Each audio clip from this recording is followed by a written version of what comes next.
પ્રકરણ 6 અંગ્રેજ શાસનની ભારત પર અસર. દ્વિમુખી શાસન પદ્ધતિ અને કોર્નવોલિસ. સારાંશ. ભારતની આર્થિક પરિસ્થિતિથી દુનિયાભરના દેશો માહિતગાર હતા.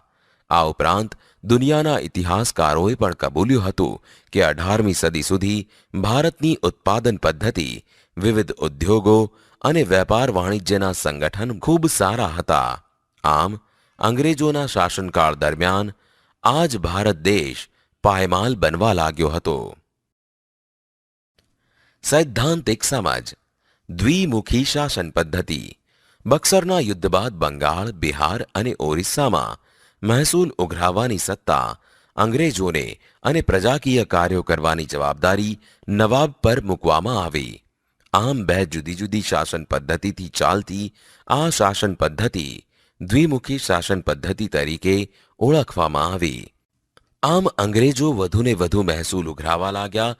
પરિણામે ખેડૂતો ઘરના દાગીના વેચીને પણ મહેસૂલ ન ભરી શક્યા અને અંતમાં અમુક ખેડૂતોની જમીનો દેવામાં ડૂબી અને અમુક ખેડૂતો જમીનદારની શાહુકારીની વ્યાજ પ્રથાનો ભોગ બન્યા.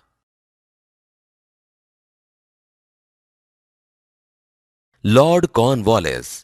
ઈસવીસન 1793ના માર્ચ મહિનામાં કોર્નવોલિસ દ્વારા કાયમી જમાબંધી નામની મહેસૂલ પદ્ધતિ બંગાળ, બિહાર અને ઓરિસ્સામાં અમલમાં મૂકવામાં આવી.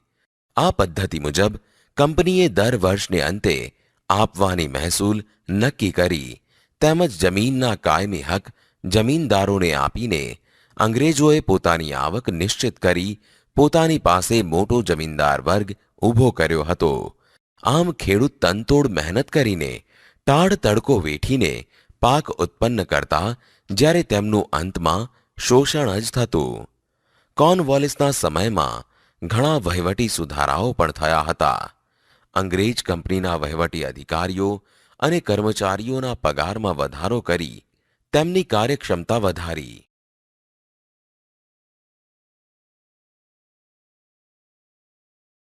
ઈસવીસન 1833 પછી નોકરી માટે જરૂરી પરીક્ષા દ્વારા ભરતી કરી નોકરી આપવાની શરૂઆત કરવામાં આવી, જેથી કુશળ વહીવટકર્તાઓ મળ્યા, જેમાં ભારતીયોને પણ સ્થાન અપાયું હતું.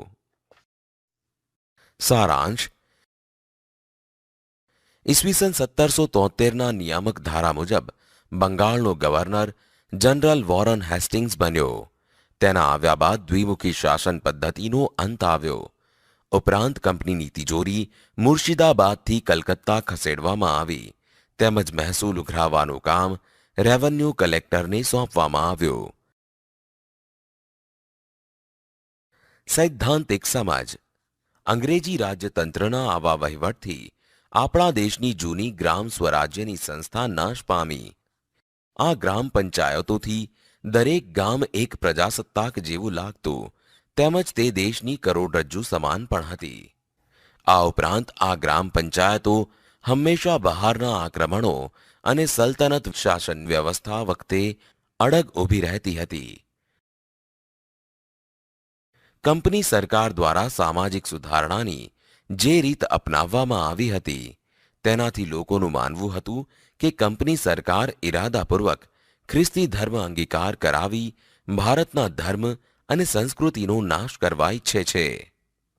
તેથી લોકોમાં એવી માન્યતા ઊભી થઈ કે અંગ્રેજો રેલવે અને લશ્કરમાં ભારતની સામાજિક વ્યવસ્થાની અવગણના કરે છે.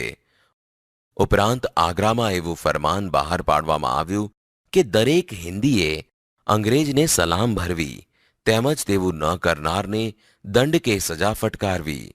આમ અંગ્રેજો પ્રત્યે ભારતીયોના દિલમાં રોષ અને નફરતની લાગણી પ્રગટ થઈ. ભારતના ગૃહ ઉદ્યોગોનો વિનાશ. સારાંશ.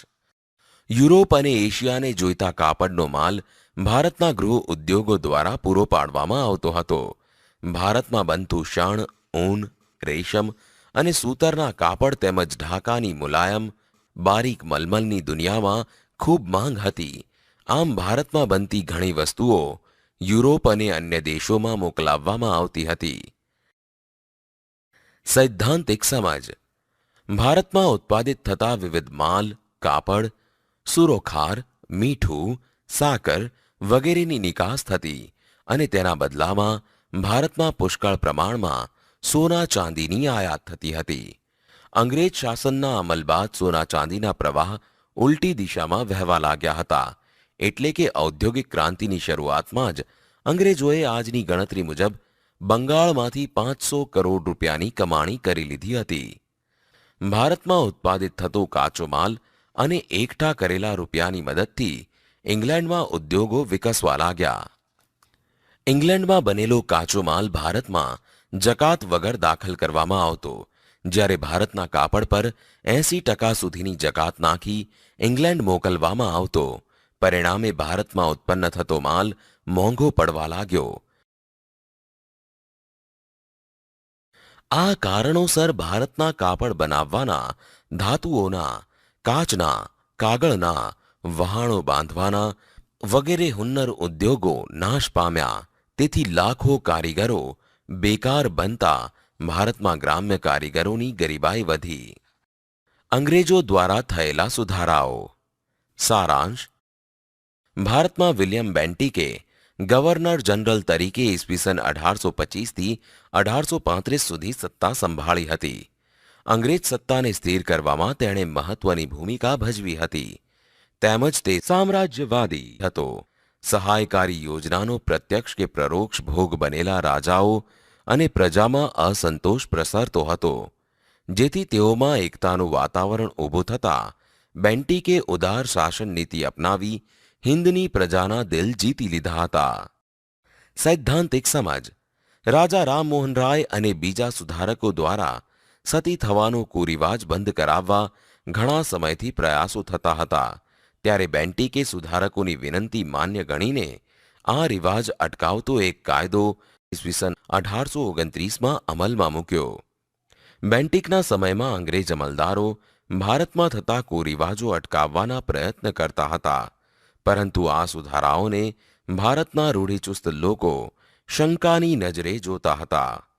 કંપની સરકાર દ્વારા કેળવણી માટે દર વર્ષે 1 લાખ રૂપિયા ખર્ચવાનો ઠરાવ પસાર કરવામાં આવ્યો હતો, પરંતુ તેનો અમલ ન થયો.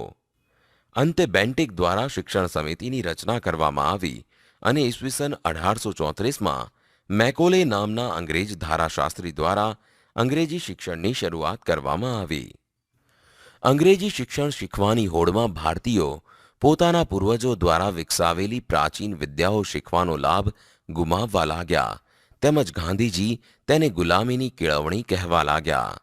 આ સમય દરમિયાન ઈસવીસન 1857માં મુંબઈ, ચેન્નઈ અને કલકત્તામાં યુનિવર્સિટીઓની સ્થાપના થઈ અને આ અંગ્રેજી શિક્ષણથી ભાગેલા કર્મચારીઓ અંગ્રેજોને મળવા લાગ્યા અને રાષ્ટ્રવાદી માનસ ઘડાવા લાગ્યો.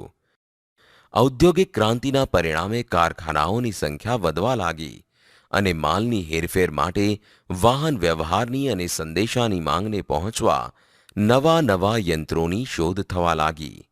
આમ આ કારણસર ભારતમાં સૌપ્રથમ ઈસવીસન 1853માં મુંબઈ અને થાણા વચ્ચે રેલવેની શરૂઆત કરવામાં આવી.